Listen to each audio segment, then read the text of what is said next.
અંદર ભરેલું છે જે કામ વગરનું એને ખાલી કરવું છે. એ ખાલી થઈ જાય ને તો મજા આવી જાય. ભગવાને ખૂબ સરસ રીતે રાસમાંથી પ્રયાણ કરી દીધું.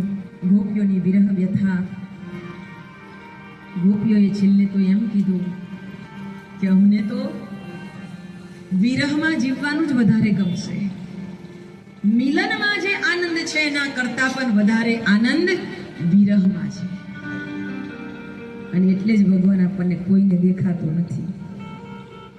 એટલે આપણે છેક સુધી એને યાદ કરતા રહીએ. આ બાજુ કંસ વિચાર કરે છે કે આ બેને કેવી રીતે બોલાવવા. એને અક્રૂરજીને તૈયાર કર્યા. અક્રૂરજી એક એવું પાત્ર છે કે જેના ઉપર બધાને ભરોસો થાય. આ ભરોસામંદ પાત્રને આડ લઈ અને કામ કરે એનું નામ કંસ. ભરોસા વાળું પાત્ર હોય એને આગળ ધરીને પોતાના કામ કરી લે ને એનું નામ છે કંસ. કંસે અક્રૂરજીને તૈયાર કર્યા કારણ કે અક્રૂરજી એક એવું પાત્ર છે કે જે એને એ ખોટું કરશે એવું કોઈ કદી વિચારે નહીં. જેનામાં લેશ માત્ર ક્રૂરતા નથી એનું નામ છે અક્રૂર. અને એને કહ્યું કે તમે મારો સુવર્ણનો રથ લઈને ગોકુળમાં જાઓ. નંદને ત્યાં 2 છોકરા છે ને 2 છોકરાને લઈ આવો અને કહેજો કે મલ્લ યજ્ઞ છે ને એટલે એમાં તમને આમંત્રણ આપતું છે. બધાને કહેજો આવવા. અક્રૂરજી રથ લઈને આવ્યા છે ગોકુળમાં. બધાય ગોકુળના છોકરા નાના ખબર ને પહેલાના સમયમાં તો કોઈ જગ્યાએ ગાડી ગામમાં આવે ને તો આખું ગામ જોવા જાય. આપણા ગામમાં ગાડી આવી.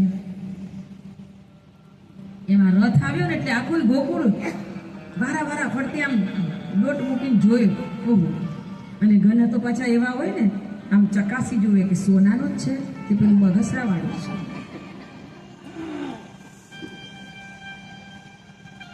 આ તો કંસનો રથ છે એટલે 100% સોનું. સોનાનો રથ આવ્યો. શું કામ આવ્યો? ઘણાને પાછી જિજ્ઞાસા વધારે હોય એટલે બહુ તપાસ કરી. ખબર પડી કે આ તો અક્રૂરજી આવ્યા છે. વધારે તપાસ કરતા ખબર પડી કે અક્રૂરજી તો દાઉ ભૈયા અને કૃષ્ણને લેવા માટે આવ્યા છે. અને વાત ગોકુળમાં ફેલાઈ ગઈ. ગોપીઓને ખબર પડી કે અક્રૂરજી તો ભગવાનને લેવા આવ્યા છે, કનૈયાને લેવા આવ્યા છે. ગોપીઓને ઊંઘ નથી આવતી. આ બાજુ સાંજ પડી છે. અક્રૂરજીના ઉતારાની રૂમમાં અક્રૂરજીને બતાવવામાં આવ્યું. થોડુંક ફ્રેશ થયા છે. સાંજ પડે વાળું કરીને વાળું કરતી વખતે અક્રૂરજીએ